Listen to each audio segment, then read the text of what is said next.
Well, Lonnie really is a true entrepreneur. He's the kind of guy who had an idea, and it started out when he was really young, but he always wanted to generate his own income. He always wanted to be involved with making his own decisions for himself and making a livelihood for himself. And so what he did was start a little janitorial business while he was working another full-time job. And he was so good at it, he created a small empire that stretches throughout the Midwest. The character and the commitment that he takes on when he has a problem to solve, and he gets after it, and he does it in a very open, honest fashion. The guy is just a great problem solver. He can be very direct when he needs to be, and he tells it like it is, and he's somebody you can trust. But he has this great little saying, TNT, today, not tomorrow, which kind of emphasizes or really states what he's about. He's always about getting it done now, doing it right, doing it once, but not delaying, not putting it off. But he's task-oriented. So he wants to get that done and then go on to the next. He doesn't want to get bogged down in the paralysis of analysis. He doesn't separate, he prioritizes. And what I mean by that is that he's the entrepreneur that really holds God, family, business, and community. He is the type of person that when you work with or for, he has high expectations because he has a certain kind of quality control that he wants as an outcome. And so when you work, you're going to be treated friendly, you're going to be treated fairly, but the expectation is that you do the job. He's a service disabled vet. He was blown up in Vietnam, and he's not let that hold him back. I mean, his foot was blown off. He keeps right on going. He's a very mentally tough and physically tough individual, and since he's so quiet, sometimes that is missed, but any adversity that he experienced as a part of being in the military, he's turned that into motivation to become something else out there in the business world. You don't get into business ownership just with L&J. He's into alternative energy, wind energy.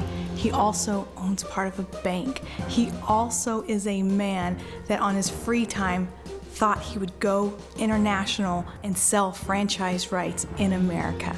People don't just do that on a whim. He does it because he's successful, he understands what he's doing, and he turns his opportunity into gold. He just recently opened a fast food franchise out at Westridge Mall that I'm sure will be successful. First one, it's an Indonesian franchise, first time in the United States. Lonnie's the kind of a guy that's involved with so much of the quality of life here in the city of Topeka. He is the chairman of a fundraiser for the Jayhawk Theater. Now that's kind of unique if you think about it, because when Lonnie was growing up here in Topeka, Kansas, as a young black man, he could not sit downstairs in the theater that he's now renovating and trying to restore. And when he mentioned that to the Jayhawk board, everybody was just shocked, silent. No one said anything until Lonnie spoke up and said, but we had more fun than you guys throwing popcorn down on you. So the guy's just got the character and integrity that goes beyond the average person, and I'm privileged to call him my friend. He worked with the Living the Dream Foundation, dealing with the Martin Luther King dream of equality and upward mobility and economic development, economic growth, but peace and all the other positive things that go along with the Martin Luther King Living the Dream Foundation. He's created another spin-off, the Martin Luther King Living the Dream Foundation of Kansas, which is a fundraiser. And he, with the other members of the organization, has raised $50,000 that they committed to giving young black students monies to go to college. He's not only trying to do the culturally right things for the young at-risk population in his community, not only by just giving them money, throwing money at it, but he's getting involved with it, going over to Highland Park High School, where he was instrumental in starting the first high school robotics program in the United States. Lonnie was very much part of that EMBD council that worked hard not only to align with all the partners and stakeholders, but really to advance EMBD as a program and make sure that there was a place for entrepreneurs here locally. He is a primary job creator.